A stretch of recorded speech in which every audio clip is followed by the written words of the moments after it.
Assalamualaikum warahmatullahi wabarakatuh. Hai, apa kabar semuanya? Semoga dalam keadaan sehat walafiat. Amin ya rabbal alamin. Berjumpa kembali dengan Bapak Warbani, guru dengan agama Islam SMP IB Darul Jannah. Jangan lupa selalu jaga kesehatan, pakai masker, cuci tangan pakai sabun, jaga jarak, dan jauhi kerumunan. Video kali ini meneruskan video yang lalu, masih tentang sholat Jumat. Jangan lupa ya, subscribe, like, dan tentunya komen yang baik-baik. Sebelum kita mulai video kali ini, kita awali dengan bacaan basmalah dan sholawat. Bismillahirrahmanirrahim. Allahumma salli ala Sayyidina Muhammad wa ala ali Sayyidina Muhammad. Oke, kita mulai dengan halangan sholat Jumat. Apa saja yang termasuk halangan sholat Jumat itu? Yang pertama, sakit. Yang kedua, hujan lebat, angin kencang, dan bencana alam lainnya yang sekarang banyak masih melanda di Indonesia, yang banjir, gempa, gunung meletus, dan lain sebagainya. Dan yang ketiga, musafir, orang yang dalam perjalanan jauh yang kira-kira jaraknya 81 km. Dan yang keempat, perjalanan menuju tempat beribadah tidak aman. Paham semua? Good. Oke. Sekarang syarat khutbah Jumat. Ada yang tahu nggak apa saja yang termasuk syarat khutbah Jumat itu? Yang pertama, khutbah Jumat dilaksanakan pada waktu zuhur. Yang kedua, khutbah Jumat dilaksanakan dengan berdiri jika mampu. Kalau khotib nggak mampu berdiri, berarti dengan duduk, dan itu diperbolehkan. Dan yang ketiga, khotib hendaklah duduk di antara dua khutbah. Paham semua? Paham ya? Luar biasa kalian. Berikutnya, khutbah disampaikan dengan suara yang keras dan jelas. Khutbah dilaksanakan dengan berturut-turut. Khutbah pertama duduk sebentar, langsung dilakukan khutbah kedua. Khotib harus suci dari hadas dan najis. Terus khotib harus menutup aurat. Paham ya? Mudah kan? Sip. Selanjutnya, sunnah khutbah Jumat. Apa saja yang termasuk sunnah khutbah Jumat?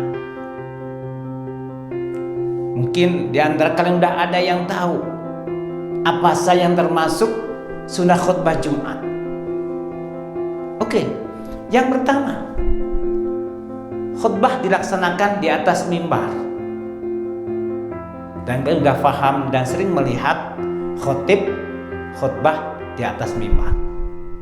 Yang kedua, khotib menghadap para jamaah. Yang ketiga, azan sebelum khutbah. Yang keempat, khutbah disampaikan dengan suara lantang. Berikutnya, khotib mengucapkan salam sebelum khutbah. Paham semuanya? Selanjutnya, khutbah jangan terlalu lama, singkat saja. Apalagi kalau misalnya masjidnya dekat pabrik misalnya, banyak karyawan yang istirahatnya sangat sedikit, waktunya singkat. Itu khotib harus pintar-pintar bagaimana khutbahnya sangat singkat dan padat. Kemudian khutbah mudah dipahami. Jangan sampai khotib menerangkan khutbahnya, tuntunan agama kurang jelas.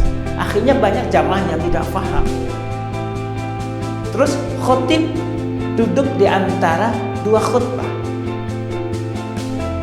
Dan khotib memegang tongkat. Agar apa? Supaya tangannya tidak kemana-mana atau lebih tenang. Paham semua? Alhamdulillah. Selanjutnya sunnah yang berkaitan dengan sholat Jumat. Apa saja? Kalian pasti sudah pernah melaksanakan hal ini, tapi hanya belum paham apakah ini termasuk sunnah yang dalam kalian sholat Jumat atau bukan. Oke, yang pertama, mandi sebelum ke masjid. Yang kedua, memakai wangi-wangian, wangi yang memang membuat orang itu senang. Minyak wanginya pun harus kita pandai pula memilihnya. Yang ketiga, memakai baju yang bagus. Kita pilih yang paling bagus di antara baju kita. Yang keempat, masuk ke dalam masjid dengan menggunakan kaki kanan terlebih dahulu. Yang kelima, pergi sholat Jumat pada awal waktu. Paham ya? Berikutnya, memotong kuku, menggunting kumis. Ini juga termasuk sunnah berkaitan dengan sholat Jumat. Yang punya kumis dirapikan, yang punya kuku panjang dipotong. Berikutnya, melaksanakan sholat tahiyatul masjid. Jadi sebelum kita duduk, kita sholat tahiyatul masjid terlebih dahulu. Berikutnya, membaca Al-Quran dan zikir. Memperbanyak doa dan sholawat atas Nabi Muhammad Sallallahu Alaihi Wasallam. Dan berikutnya, bersiwak. Ini hal-hal yang disunahkan berkaitan sholat Jumat. Faham semua? Good. Selanjutnya, hikmah sholat Jumat. Ada yang tahu nggak apa saja yang termasuk hikmah sholat Jumat? Yang pertama, memuliakan hari Jumat. Yang kedua, menguatkan silaturahmi. Yang ketiga, merupakan salah satu cara mencari barokah dari Allah Subhanahu wa Ta'ala. Karena hidup kita cari barokah. Kalau hidup kita dapat barokah dari Allah, pasti akan nyaman. Yang keempat, membiasakan diri untuk disiplin terhadap waktu. Yang kelima, Allah akan melipat gandakan pahala kebaikan kita. Dan yang keenam adalah menambah semangat bekerja kita. Paham semua? Good. Alhamdulillah, kalian sangat luar biasa dalam memahami mengenai sholat Jumat ini. Baik itu sunnahnya, berkaitan sebelum kita pergi ke masjid dan sebagainya. Alhamdulillah alamin, video tentang sholat Jumat telah selesai. Dan kita berharap semoga video kali ini membantu kita semua dalam memahami sholat Jumat. Dan kita akan berjumpa kembali dalam video-video berikutnya yang tentunya lebih mengasihkan dan lebih menyenangkan.